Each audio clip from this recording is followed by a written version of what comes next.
우리 시간이 되었으므로 새벽행진 7일차 예배를 올려드립니다. 기도하겠습니다.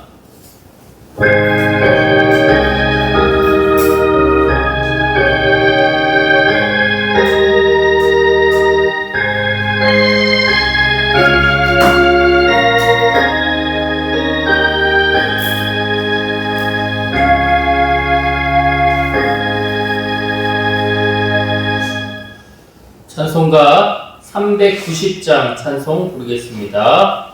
찬송 390장입니다.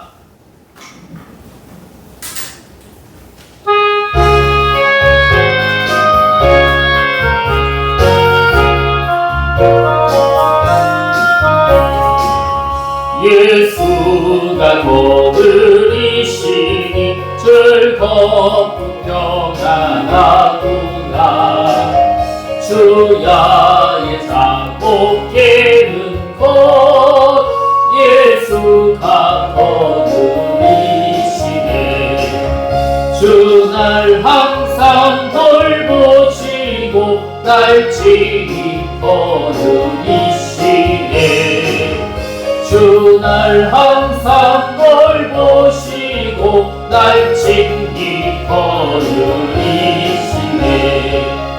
때때로 괴로움 당하며 때때로 기쁨 누리네. 공파 중에 지키시고 평안히 인도하시네. 주 날 항상 돌보시고 날 친히 거느리시네. 주 날 항상 돌보시고 날 친히 거느리시네. 내 주의 손을 붙잡고 천국에 올라가겠네. 괴로우나 즐거우나 예수가 거느리시네. 주 날 항상 돌보시고 날 친히 거느리시네. 주 날 항상 돌보시고 날 친히 거느리시네. 이 세상 이별할 때에 마귀의 권세 이기네. 천국에 가는 그 길도 예수가 거느리시네. 주 날 항상 돌보시고 날 친히 거느리시네. 주 날 항상 돌보시고 날 친히 거느리시네.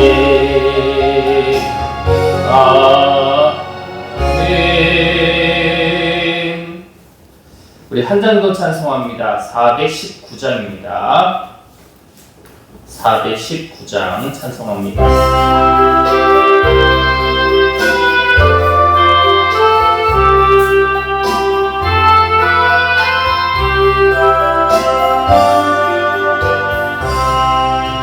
주 날개 밑 내가 편안히 쉬네.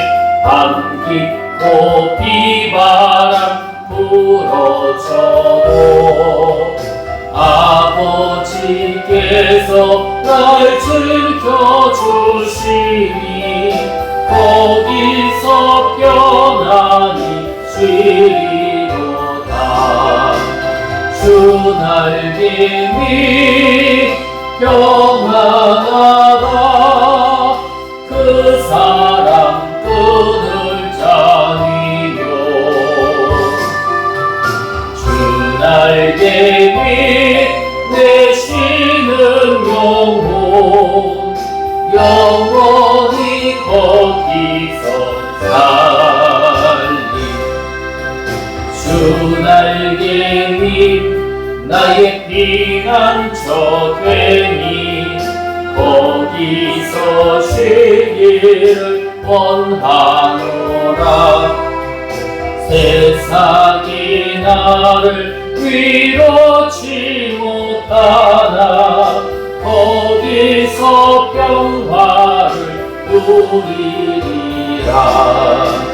주 날개 위 평안하다. 그 사랑 끈을 짜미며 주 날개 위 내쉬는 영혼 영원히 거기서 살리. 주 날개 위 참된 기쁨이 있네. 고달픈 산길 가는 동안 나도 네 숨어 돌보심을 받고 영원한 안식을 얻으리라. 주 날개 위 평안하다. 그 사랑 끈을 짜미며 주 날개 위 내쉬는 영혼 영원히 거기서 살리. 기도하겠습니다. 거룩하시고 신실하신 아버지 하나님, 오늘도 이 새벽의 자리로 우리를 인도하여 주시고 예배와 말씀 앞에 서게 하여 주시니 감사합니다. 이 시간 우리의 마음을 온전히 주님께 올려드립니다. 세상의 분주함과 염려를 내려놓고 오직 하나님의 음성에 귀 기울이는 이 시간이 되게 하여 주옵소서. 선포될 말씀 가운데 성령께서 함께하여 주시어서 말씀이 단순한 지식이 아니라 오늘 우리의 삶을 움직이는 생명의 능력이 되게 하여 주시옵소서. 초대교회 성도들이 기도와 말씀 가운데 성령의 인도하심을 따라 살았던 것처럼 우리도 매 순간 주님의 뜻을 구하며 순종의 길을 걸어가게 하여 주시옵소서. 믿음이 흔들릴 때마다 다시 세워주시고 지칠 때마다 말씀으로 새 힘을 공급하여 주시옵소서. 오늘도 하나님께로 우리의 마음이 다시 향하게 하여 주시고 성령 충만한 하루가 되게 하여 주시기를 소원하오며 오늘도 함께하여 주시는 예수 그리스도의 이름으로 기도드립니다. 아멘. 네, 오늘 우리 사도행전 시리즈 7번째 날을 맞았습니다. 성령과 지혜로 세워진 사람이라는 주제를 가지고 우리가 사도행전 6장의 말씀을 함께 나누겠습니다. 이제 교회가 살아 움직이기 시작하면서 이 초대교회 안에 새로운 문제가 발발하게 됩니다. 사람들이 모이는 교회는 기쁨도 가득하지만 또 그와 반대로 갈등도 생기죠. 은혜가 넘치는 자리에도 오해와 불편함이 생길 수 있다는 것입니다. 초대교회도 마찬가지였다라고 하는 것입니다. 사도행전 2장에서는 성령이 임했습니다. 3장에서는 안진뱅이가 일어나고 4장에서는 담대하게 복음이 선포되어졌고 어제 5장에서는 놀라운 이제 표적과 기사들이 나타났다라고 합니다. 그래서 이제 교회가 부흥하고 성장하고 발전하게 되었습니다. 그리고 교회는 점점 더 자라고 더 자라 커지게 되었어요. 그런데 사도행전 이 6장이 들어오면서 문제가 발생합니다. 어제의 말씀에서 많은 성도들이 이제 가난한 성도들에게 눈을 돌려서 자기가 가진 소유를 팔아서 그들을 나눠주게 되었다라고 하는 것을, 그래서 그들의 필요한 것들을 채워주게 되었다. 그것이 교회의 아름다운 이 바탕, 이 아름다운 본질이 되었다 라고 하는 것을 우리가 나눴죠. 그래서 많은 성도들이 또 바나바도 자기가 가진 것을 팔아서 이제 교회에 헌금도 하고 가난한 사람들도 나눠주고 사도들에게도 이제 사용을 하고 했다는 것을 우리가 나눴습니다. 그렇게 이 교회 안에 구제하는 그러한 팀, 어쩌면 구제하는 이 헌금 사역이 생기게 된 거예요. 그런데 그 구제 때문에 원망의 문제가 발발합니다. 한번 우리 6장 1절을 보겠습니다. 6장 1절 시작. 그때에 제자가 더 많아졌는데 헬라파 유대인들이 자기 과부들이 매일의 구제에 빠짐으로 히브리파 사람들을 원망하니. 지금 문제가 생겼다고 합니다. 그런데 참 대단한 것은 원래 교회는 문제가 생기면 그 문제를 어떻게 하려고 하죠? 드러내려고 하나요? 감추려고 하나요? 감추려고 하죠. 문제가 생기고 우리가 연약한 것을 막 드러내려고 하지 않습니다. 감추려고 합니다. 그런데 오늘 성경을 보니까 드러내고 있어요. 자신들의 이 연약함을 숨기지 않았다는 것입니다. 초대교회도 완벽한 교회는 아니거든요. 사람들이 있는 곳에는 언제나 문제가 생기기 마련입니다. 그런데 중요한 것은 문제가 생긴 것 이게 아니라 어떻게 이 문제를 해결할 것인가 였다고 하는 것이에요. 오늘 사도행전 6장은 하나님께서 교회를 어떻게 세워 가시는지를 보여주고 있습니다. 그리고 성령과 지혜로 세워진 사람들을 통해 교회를 붙드시는 하나님의 이야기가 바로 사도행전 6장입니다.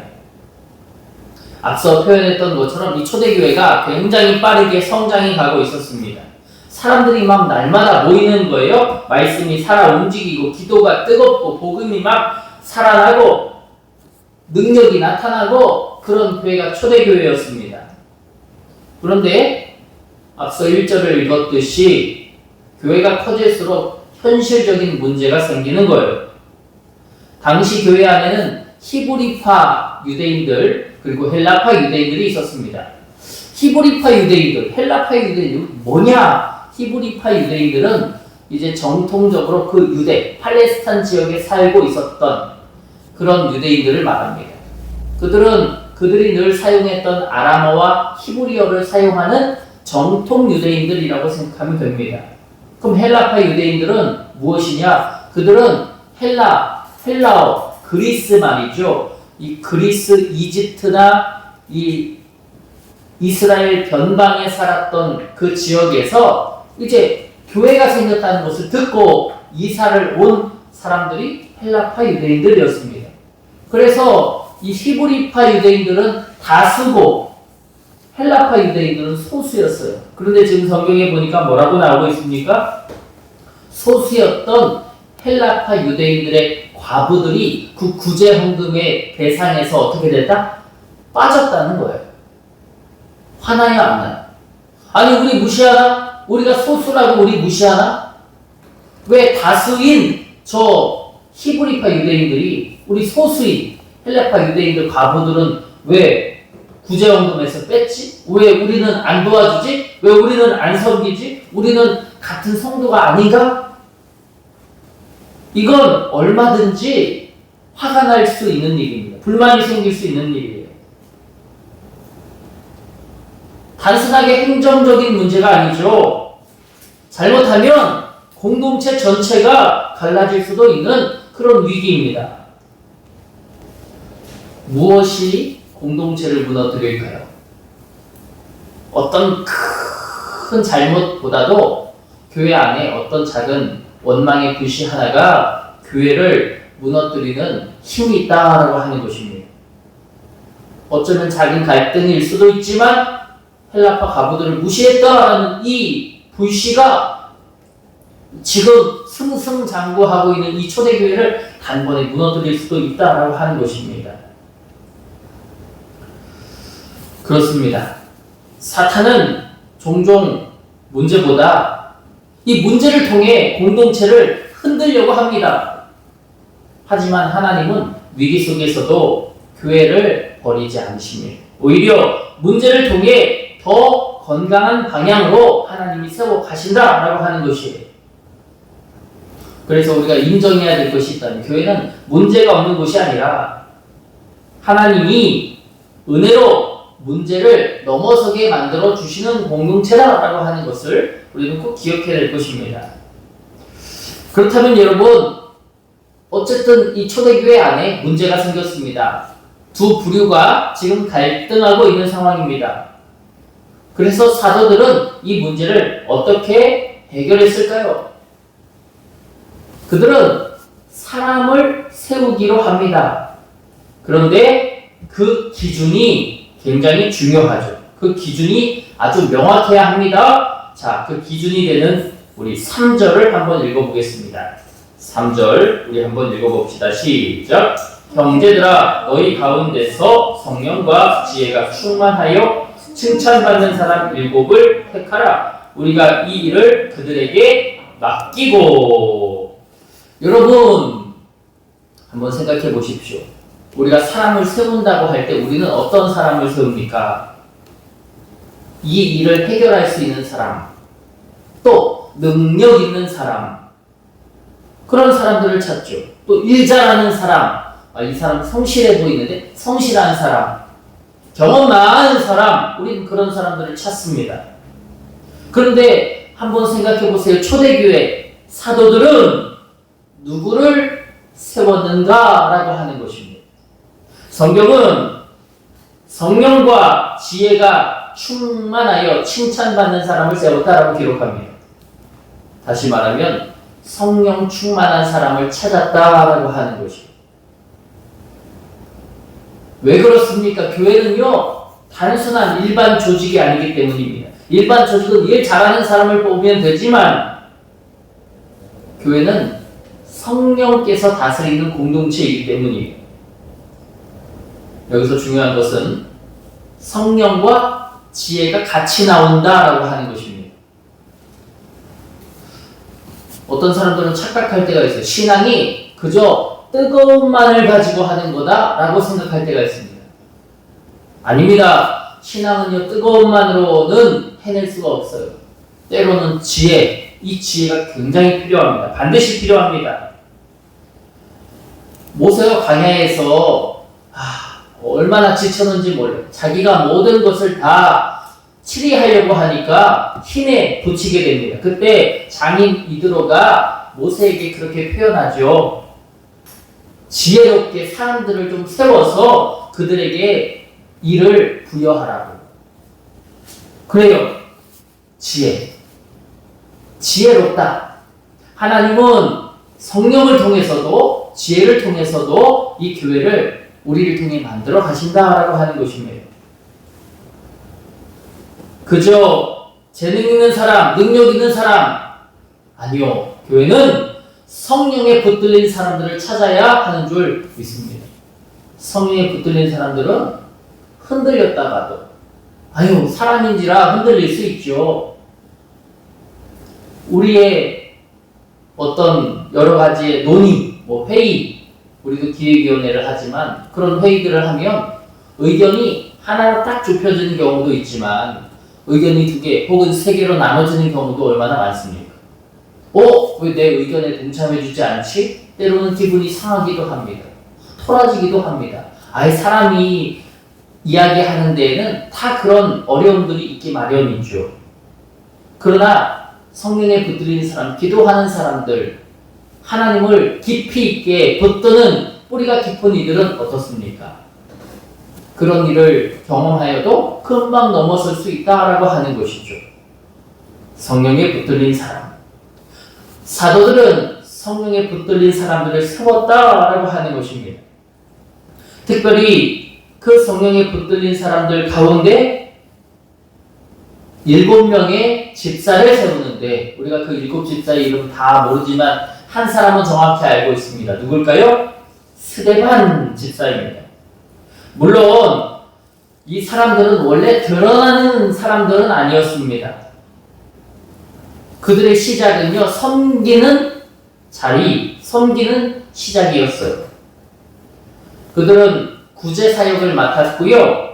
또 사람들을 돌보는 일을 맡았습니다. 그렇죠. 교회는 설교하는 목사로만 세워지지 않아요. 보이지 않는 자리에서 섬기는 그런 우리 성도님들이 있을 때에 교회가 세워진다라고 하는 것입니다. 왜 전등에 불이 다 들어와 있죠? 전등에 불이 나갔을 때 이 전등을 갈아주는 우리 성도님이 계시는 것이고, 교회 주방 가위가 안 들면 그것을 갈아주시는 성도님이 있기 때문에 다시 교회 주방 가위가 잘 드는 것이고요. 누가 했는지는 모르겠어요. 그러나 그 보이지 않는 그 손길들을 통해서 교회가 아름답게 세워진다라고 하는 것입니다.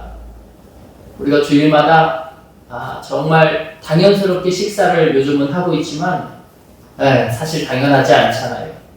그 수고의 손길, 헌신의 손길들이 있어서 우리가 매주일 맛있게 감사하게 우리 식사할 수 있잖아요.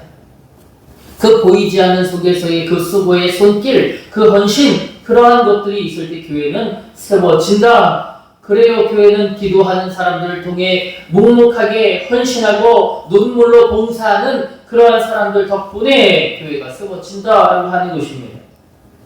그래서 예수님도 마태복음 23장 11절에 너희 중에 큰 자는 섬기는 사람들이다 라고 말씀하시지 않았습니까? 어쩌면 세상은 높은 사람들을 원하지만 하나님 나라는 다르다. 섬기는 사람들이 가장 큰 사람들이다 라고 하는 사실을 여러분 꼭 기억하시길 주의 이름으로 축복합니다. 그런데 하나님은 참 놀랍습니다. 그런 사람들을 통해 더 큰 일을 이루시기 때문이에요. 스데반은요, 단순히 구제만 했던 사람들만 도왔던 그런 사람이 아니었습니다. 스데반의 한 역할이 있는데요. 한번 성경을 또 보죠. 6장 8절입니다. 6장 8절. 우리 8절 말씀을 같이 다시 한번 읽어봅시다. 시작. 스데반이 은혜와 권능이 충만하여 큰 기사와 표적을 어디에? 민간에 행하니. 교회에서만 봉사했던 사람이 스데반 아니에요? 아닙니다. 스데반은요, 성령이 충만하고 은혜가 충만하고 권능이 충만하여 큰 기사와 표적을 어디에 행했대요? 민간에 행하니라고 성경은 기록합니다. 그렇습니다. 성령께서는 섬김의 자리 위에 능력을 부어주셨습니다. 그래서 그 능력을 그가 정말 교회 안에서도 성도들에게 베풀었지만 교회 밖에서도 많은 사람들에게 그 영향력을, 그 표적을, 그 기사를 베풀게 됩니다. 많은 사람들이 교회로 모일 수 있도록, 하나님을 섬길 수 있도록 그러한 빛이 되고 그러한 등불이 되어줬던 사람이 바로 스데반 집사였다라고 하는 것입니다. 그런데 적반하장도 이분수죠. 사람들이 스데반을 공격하기 시작합니다. 거짓 증인들을 세웁니다. 그를 고발합니다. 결국 유대의 법정 최고 기관이었던 공회의에 그가 그 자리, 그 법정에 자리하게 돼요. 고소를 당했기 때문입니다. 고발당했기 때문입니다. 그런데 그때 사람들은 이 스데반의 얼굴을 보고 진짜 깜짝 놀랍니다. 스데반은 지금 어떤 상황입니까? 배은망덕한 이 사람들이 스데반 고소한 상황입니다. 자기는 그 사람들 민간에 얼마나 많이 도와주고 사랑해주고 섬겨주고 구제해줬는데 그 사람들이 적반하장으로 고소했거든요. 마음이 어떻겠어요? 열받지 않겠어요? 화나지 않겠어요? 분노하지 않겠습니까? 그런데 공회 중에 앉은 사람들이 스데반을 바라볼 때에 그 얼굴빛이 천사와 같았다. 그렇게 기록합니다. 한번 성경을 볼까요? 15절입니다. 15절. 오늘 본문 마지막 절인데요. 15절 말씀. 6장 15절 시작. 공회 중에 앉은 사람들이 다 스데반을 주목하여 보니 그 얼굴이 천사의 얼굴과 같더라. 아멘. 저는요 이 말씀이 정말 놀랍습니다.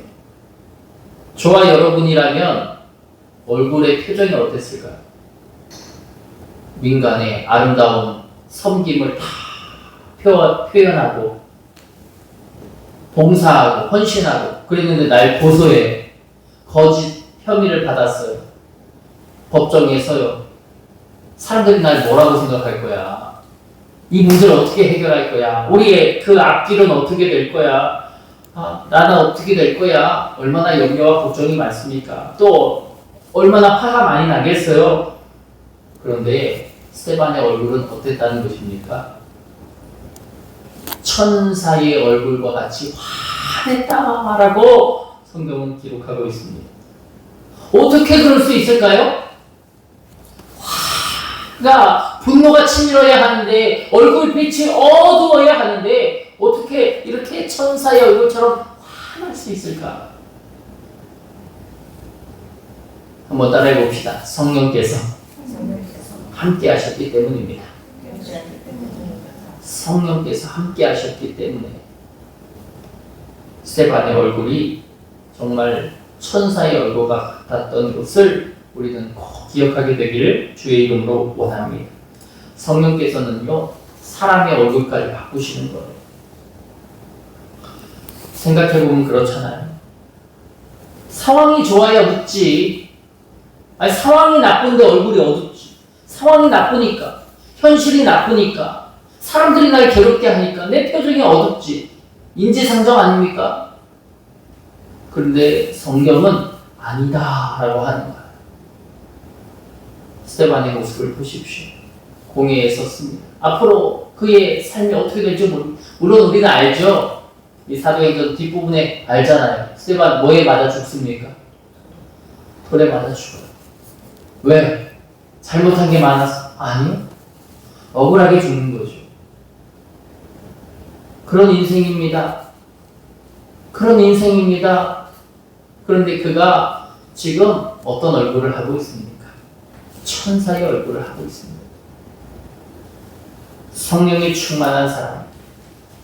그저 우리는 성령이 충만한 사람을 우리가 오해할 때가 얼마나 많은지 몰라요. 성령이 충만한 사람이라니까 주여 기도하고 울고 하나님 안에서 막 소리치고 간절하게 하나님을 바라보고 물론 그것도 하나님 안에 복되죠. 그러나 성령이 충만하다는 것은 어제 아나니아와 삽비라를 통해서 우리가 알았습니다. 성령 충만하다는 것이 하나님 안에서 정직하다는 것을, 거룩하다는 것을, 그리고 오늘 이 평안함을, 하늘의 평안을 가지고 있어야 한다는 것을.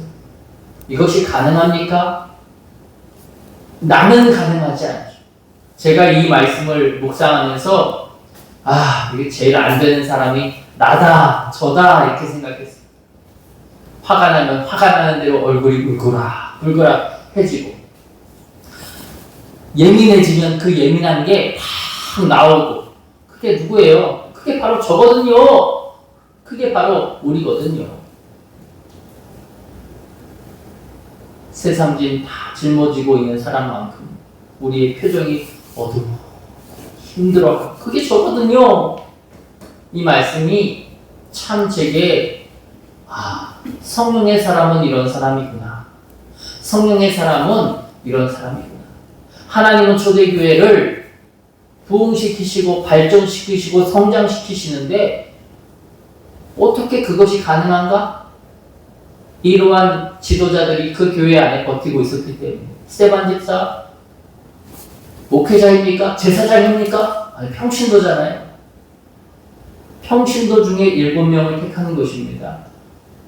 그 평신도가 교회를 세워나가는 것이에요. 하나님은 그런 사람들을 세워가시고 그 교회를 성장, 발전시켜 주시는 것입니다. 사랑하는 여러분, 저와 여러분이 스데반 집사가 되어야 함을 고백합니다. 성령 충만한 자가 되어야 함을 고백합니다. 우리는 할 수 없습니다. 우리의 힘으로 어떻게 이것을 감당할 수 있겠습니까? 오늘 우리가 함께 나아가며 함께 기도할 때 주여 내가 그저 생각으로 알고 있는 성령 충만이 아니라 하나님이 부어주시는 그 성령 충만을 우리에게 부어달라고 우리는 간절히 기도의 함을 고백합니다. 오늘 말씀을 좀 정리하죠. 오늘 말씀은요, 처음에 시작은 교회 안에 어떤 문제로 시작이 되어졌어요. 그래서 교회 안에 문제를 어떻게 해결해야 되나 이런 말씀인가 보다 라고 생각하게 만들어요. 그러나 우리가 이것을 자세히 보고 깊이 보면 하나님께서는 어떤 사람들을 통해 교회를 세워가시는지를 우리에게 보여주고 있습니다. 하나님은 성령과 지혜가 충만한 사람을 찾으십니다. 높아지려고 하는 사람보다 섬기는 사람을 사용하시고 사람 앞에 드러나기보다 하나님 앞에 충성된 사람들을 귀하게 사용하여 주십니다. 오늘 이 새벽경진 7일차 또 우리가 한 주간 또 30일 동안 우리가 나누는 이 사도행전의 말씀 속에서 우리도 성령과 지혜로 세워지기를 주의 이름으로 축복합니다. 어떤 자리에서도 기쁨으로 섬기고 하나님의 나라를 세워나가는 그런 믿음의 사람들, 믿음의 성도들 하나님이 세워주시는, 그래서 하늘의 평화를 우리의 정말 이 얼굴 속에, 우리의 마음 속에 담아 누림이 있는 그런 저와 여러분 모두가 되기를 주님의 이름으로 축복합니다. 기도하겠습니다. 사랑과 은혜가 많으신 아버지 하나님, 오늘도 이 새벽에 우리를 말씀 앞으로 불러주시니 감사합니다. 문제와 갈등 속에서도 교회를 붙들어 주시고 초대교회를 세워가시는 주님의 은혜가 놀랍습니다. 주여 그 은혜로 이 혁신교회도 채워주시고 붙들어 주옵소서. 원망과 불평보다 믿음을 선택하게 하여 주시고 사람을 세우고 살리는 마음을 허락하여 주시옵소서. 성령과 지혜가 충만한 사람이 되게 하여 주시고 어떤 자리에서도 충성되게 섬기게 하여 주시옵소서. 드러나는 자리만 바라보지 않게 하여 주시고 보이지 않는 자리에서도 기쁨으로 헌신하는 우리 모두가 되게 하여 주옵소서. 스데반에게 주셨던 하늘의 평안이 오늘 우리 가운데 임하게 하여 주시옵소서. 어려운 상황, 힘든 상황이 우리에게 있지만 그때에도 믿음을 잃어버리지 않게 하여 주옵소서. 우리 교회가 성령 안에서 하나 되게 하시고 서로 사랑하며 세워져가는 은혜의 공동체가 되게 하여 주시옵소서. 오늘 하루도 우리의 걸음을 붙들어 주시고 가는 곳마다 하나님의 나라의 은혜가 우리의 삶 속에서 나타나게 하여 주시옵소서. 오늘도 간절한 소원과 마음 담아 드리는 1000번째 예물을 받아 주시고 복을 더하여 주시오며 놀라운 축복으로 함께하여 주시고 특별히 우리 교회 건강이 어려운 성도님들 계십니다. 또 건강이 어려운 가족들을 둔 우리 성도님들도 계십니다. 그들의 마음과 그들의 상황, 그들의 형편을 아시는 주여 모든 것 만져주시고 치료와 위로를 또 회복을 더하여 주시어서 소생케 하여 주시는 주의 기적을 맛보는 모두가 되게 하여 주시옵소서. 모든 자에게 주님의 넓고 깊은 은혜를 허락하여 주시기를 간절히 소원하오며 거룩하신 예수님의 이름으로 기도합니다. 아멘. 하늘에 계신 우리 아버지여, 이름이 거룩히 여김을 받으시오며 나라가 임하시오며 뜻이 하늘에서 이루어진 것 같이 땅에서도 이루어지이다. 오늘 우리에게 일용할 양식을 주시옵고 우리가 우리에게 죄 지은 자를 사하여 준 것 같이 우리 죄를 사하여 주시옵고 우리를 시험에 들게 하지 마시옵고 다만 악에서 구하시옵소서. 나라와 권세와 영광이 아버지께 영원히 있사옵나이다. 아멘.